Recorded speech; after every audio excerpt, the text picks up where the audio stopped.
사람이 어떤 어려운 처지에 봉착하게 되면 여러 가지 많은 생각을 하게 됩니다. 어떻게 이 위기에서 벗어날까 생각을 많이 하지요. 우리 성도들은 여러 가지 많은 누군가의 조언을 듣기도 하고 자기 경험을 또 한번 되살려 보기도 하고 여러 가지 많은 방법을 총동원해서 어떻게 이 난국을 타개해 나갈까라고 생각을 합니다. 그런데 바람직한 성도는 어떻게 할까요? 하나님께서 뭐라고 말씀하시는가에 관심을 갖겠죠. 두 가지를 선택하겠죠. 하나는 당연히 기도하겠지요. 기도해서 이 상황을 어떻게 극복하지? 라는 생각을 하게 될 거라고 봅니다. 또 하나는 내 힘으로는 좀 많이 약하잖아요. 그래서 나보다 훨씬 더 기도 많이 하고 또 하나님의 뜻을 또 더 명확히 분별할 줄 아는 주의종에게 상담을 하겠죠. 우리는 상담이라고 하는 좋은 채널을 갖고 있습니다. 내가 못하는 것을 나보다 더 전문가에게 상담을 해서 그걸 받는, 그래서 그 돌파구를 찾는 그런 지혜를 얻게 되는데, 오늘 본문의 말씀을 보면 그런 지혜가 없는 왕 때문에 나라가 어려움에 계속 처하는 걸 보면서 우리는 이런 비슷한 상황이 될 때 어떻게 이 난국을 타개할 것인가를 생각하는 그런 지혜를 얻는 시간이 되기를 바랍니다. 우리 한번 1절 볼까요? 바벨론 왕이 느부갓네살이었는데요. 그 느부갓네살 왕이 일단 보세요. 지금 여러 나라들을 식민지 삼았습니다. 그래가지고 느부갓네살이 바벨론의 모든 군대와 또 바벨론이 정복하고 있는 그의 통치하에 있는 땅의 모든 나라와 모든 백성을 총동원합니다. 참고로 말씀드리면 어떤 그 강대국들은 전쟁을 할 때 자기네만 가서 싸우지 않습니다. 여러 사람을 동원하죠. 특별히 내가 식민지의 나라가 있을 때는 더더욱 그렇죠. 우리 아마 그런 얘기 들어보셨을 텐데 우리가 남북한이 1950년부터 53년까지 우리가 아는 6.25 전쟁을 했어요. 근데 6.25 전쟁을 해서 미국이 도와줬죠. 그 우리가 다 이겼다고 생각을 했는데 갑자기 꽹가리 부대가 들어왔습니다. 꽹가리 부대가 들어왔는데 꽹가리 부대는 무슨 부대였죠? 공식적으로는 중공군이 왔죠. 중국에서 왔죠. 근데 중국의 군대가 왔나요? 아니죠. 어디서 제일 많이 왔겠어요? 연변에서 조선족이 제일 많이 왔죠. 거기 군인들이 제일 많이 왔죠. 뭐라고 그랬겠어요? 야, 지금 너네 조국이 저렇게 어려움에 처해 있다. 빨리 가서 도와줘라. 지금 미제 앞잡이에게 저렇게 곤경을 취하고 있다. 다 당하고 있다. 빨리 가서 도와줘라. 그래서 사출된 사람들이 결국은 우리 민족들이 많았다는 거죠. 그러면 결국은 남한이든 북한이든 조선족이든 다 누구예요? 다 우리 한 식구들이죠. 한 식구들이 싸우는 거예요. 중국 사람들이 도와달라고 한다고 자기네 한족을 보냈겠어요? 원래 원준 자기들의 그 족속을 보냈겠어요? 보내기도 했겠죠. 근데 대부분은 소수민족도 보냈죠. 이제 우리 그런 말 하잖아요. 오랑캐를 들어서 오랑캐를 없앤다. 나는 안 하고, 특별히 미국 같은 경우 세계 경찰국가로서 일을 많이 하죠. 근데 미국이 절대 안 하는 게 뭐가 있어요? 자기네 본토에서는 전쟁 안 하죠. 딴 데 가서 하죠. 자기네 나라에서는 안 하죠. 다 여기 마찬가지. 이 바벨론 이 군대도 바벨론 군대만 온 게 아니라 바벨론이 통치하고 있는 다른 여러 나라들을 다 총동원해가지고 이스라엘을 공격하러 온 거예요. 그래서 지금 이게 무슨 얘기냐면 BC 597년 여러분이 아시는 것처럼 여호야킨 왕이 통치하던 때인데 그 바벨론이 점령을 했거든요. 그래가지고 여호야킨 왕을 끌고 갔어요. 그리고 자기들 마음대로 어용 임금을 세웠는데 그 어용 임금이 이게 이스라엘의 마지막 왕인 시드기야 왕이에요. 그러면 하나님께서 그리 가라고 했잖아요.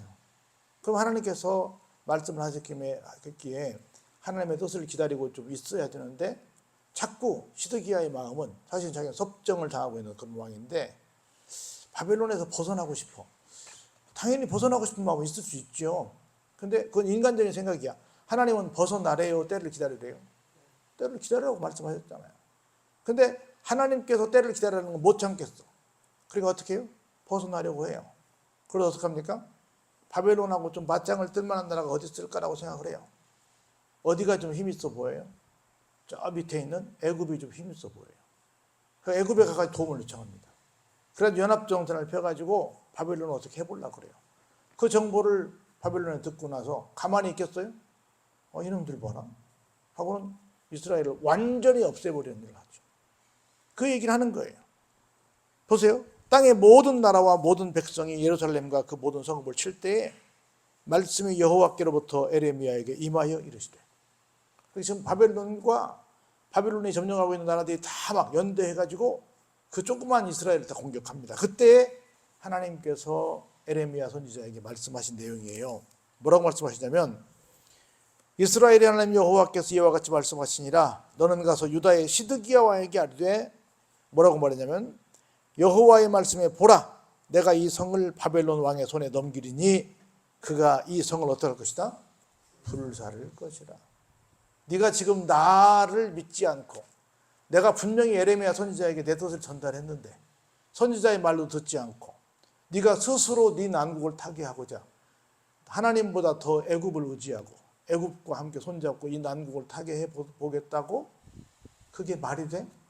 내가 분명히 너한테 말하는데 이 성은 망할 거야. 이 성은 바벨론에 의해서 불타 버릴 거야.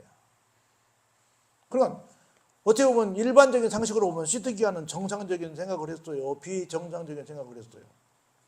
정상적인 생각했죠. 왕으로서 나라를 어떻게든 회복시키려고 해서 외국을 잘 끌어들여가지고 우리를 점령하고 있는 나라를 몰아내고 다시 독립하겠다. 기가 막힌 생각이잖아요. 너무 지당한 생각이에요. 그럴 수밖에 없어요. 그런데 그것보다, 그 합리적인 생각보다, 그 상식적인 생각보다, 그 애국심보다 뭐가 더 중요해요? 하나님의 뜻이 더 중요한 거예요. 괜히 그 나라가 지금 그렇게 어려움 당한 게 아니니까. 하나님의 뜻이 더 중요하다는 말이죠. 근데 하나님 뜻 상관없고 나는 애국해야 돼, 나는 이 나라를 회복시켜야 돼, 그거 아니라는 거죠. 볼까요? 어떻게 되는가? 네가 시드기야 왕입니다. 그의 손에서 벗어나지 못할 것이다. 어떻게 될 것이다? 반드시 사로잡힐 것이다. 그 손에 넘겨져서 내 눈은 바벨론 왕의 눈을 볼 것이며 그의 입은 내 입을 마주대하여 말할 것이요 너는 어디로 갈 것이다? 바벨론으로 끌려갈 것이다. 다시 말해서 왕과 왕이 마주보고 한 사람은 승자의 왕, 한 사람은 패자의 왕이 될 거다라는 말씀을 해주시는 거예요. 그러나 유다의 시드기야 왕이여 여호와의 말씀을 들으라. 여호와께서 내게 대하여 이와 같이 말씀하시니라. 그러나 보세요. 패주가 돼요. 바벨론에서 이제 패한 왕이 됩니다. 그러나 너는 어떻게 된다? 바벨론 왕의 칼에 죽지는 않을 것이다. 어떻게 죽을 것이다? 그냥 평안히 죽을 거야. 그냥 일반적으로 죽는 것처럼 죽을 거야. 그리고 사람이 너보다 먼저 있은 내 조상들 곧 선왕들에게 분양하던 것 같이 어때요? 너도 가서 분양하며 너를 위하여 애통하기를 슬프다 조회하리니 이는 내가 말하였습니다. 여호와의 말씀이니라. 어떻게 해요?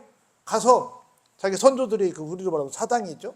선조들이 있는 쭉 그곳에 가서 네가 가서 이렇게 제사도 하고 또 거기다 대고 뭐 또 해요? 참 잘못됐네요 하고 넋두리도 하게 될 거다. 그러니까 뭐 그냥 갑자기 네가 죽임당하지는 않을 거고 할 일 다 할 거야. 그렇게 말씀을 하십니다. 그 선지자 에레미야가 이 모든 말씀을 예루살렘에서 유대에 있는 그 현재 왕 시드기야 왕에게 다 그대로 이게 하나님의 뜻이 올시다라고 하나님의 전달 사항이 올시다라고 전달을 합니다. 그때 바벨론의 왕의 군대가 예루살렘과 유다에 남은 모든 성읍들을 쳤으니 곧 라기스와 아세가라 유다의 견고한 성읍 중에서 이것들만 남았음이더라.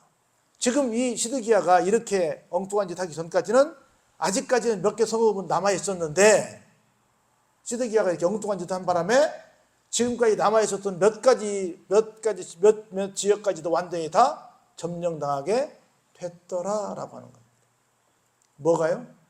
하나님의 뜻보다 내가 생각했던 이것이 훨씬 좋은 것 같아. 이것이 난국을 타개할 수 있는 좋은 방법인 것 같아. 이것이 애국인 것 같아.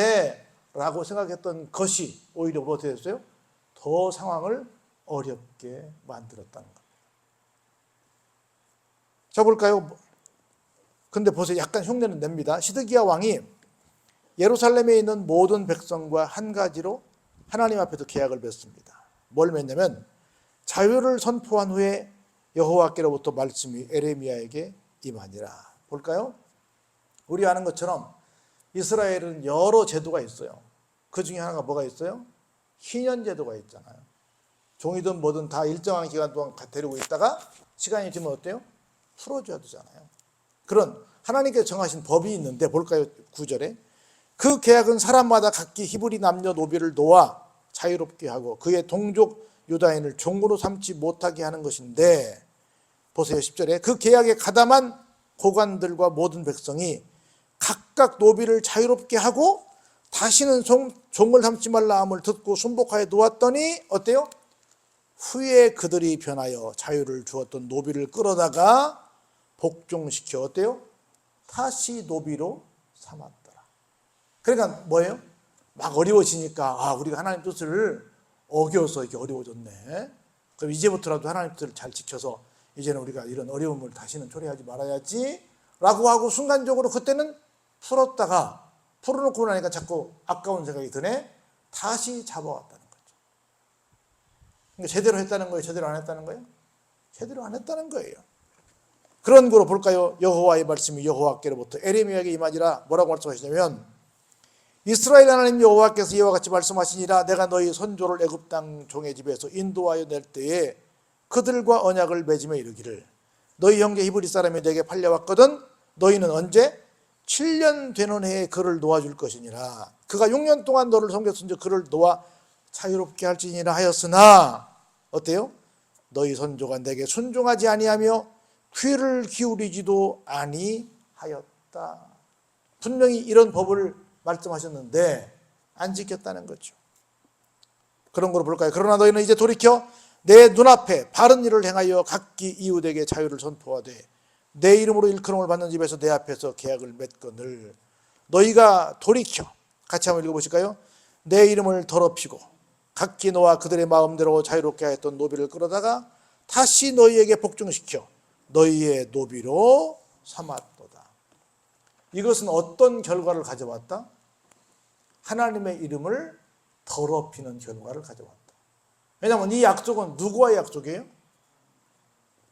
주인된 사람과 하나님과의 약속이라는 거죠. 주인된 사람과 노비와의 약속이 아니라 이것은 누구와의 약속이에요? 하나님과의 약속이에요. 하나님과의 약속인데 그 약속을 지키지 않는다는 것은 누구를 더럽게 하는 거예요? 하나님을 더럽게 하는 거예요. 그렇게 지금 말씀을 하시는 겁니다. 그런 거로 볼까요?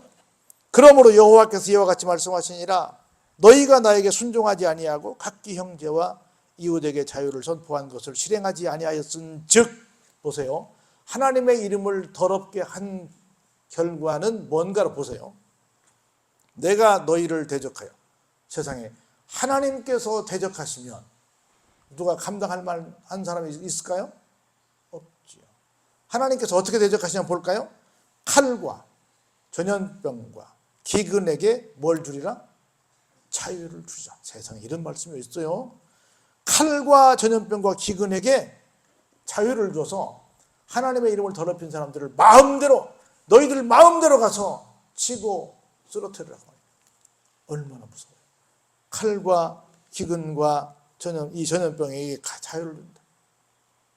여호와의 말씀이니라. 내가 너희를 세계 여러 나라 가운데 흩어지게 할 것이다. 칼과 전염병과 기근의 자유도 주고 또 도망가서 여러 나라에 흩어지는 그런 유랑신세로 만들어 버리시겠다는 거예요. 왜요? 하나님과의 계약을 파기했기 때문에, 하나님의 이름을 더럽혔기 때문에. 얼마나 무서워요. 볼까요? 송아지를 둘로 쪼개고 그 두 조각 사이로 지나매 내 앞에 언약을 맺었으나 그 말을 실행하지 아니하여 내 계약을 어긴 그들을, 하나님께 제사를 지낼 때 이렇게 한다는 거죠. 그들을 곧 송아지 두 조각 사이로 지난 유다 고관들과 예루살렘 고관들과 내시들과 제사장들과 이 땅 모든 백성을 내가 그들의 원수의 손과 그들의 생명을 찾는 자의 손에 넘기리니 어때요? 그들의 시체가 공중의 새와 땅의 짐승의 먹이가 될 것이다. 재물을 바쳤다고 한다는 것은, 재물이라는 건 누구를 대신해 죽은 거예요? 나를 대신해 죽은 거죠. 다시 말해서 내가 이 약속을 어기면 이 재물처럼 나도 그렇게 됩니다라고 하는 약속을 했잖아요. 그랬죠?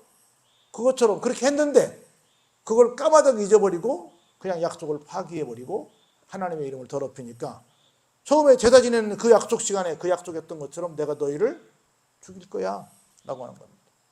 얼마나 무섭습니까? 또 내가 유다의 시드기야 왕과 그의 고관들을 그의 원수의 손과 그의 생명을 찾는 자의 손과 너희에게서 떠나간 바빌론 왕의 군대의 손에 넘기리라. 지난번에 왔다가 갔잖아요. 근데 다시 오게 해서 완전히 남아있는 모든 땅 다 뺏겨서 실질적으로 앞에 있는 여호야긴 왕도 갔지만 너도 끌려갈 것이다. 완전히 다시 돌아와서 우리를 쉽게 말하면 확인사살하게 될 것이다. 볼까요? 마지막에 여호와의 말씀이니라. 보라 내가 그들에게 명령하여 이 성읍에 뭐하게? 다시 오게 하리니. 그들이 이 성을 쳐서 어때요? 빼앗아 불살라버릴 것이다. 앞에 나왔죠.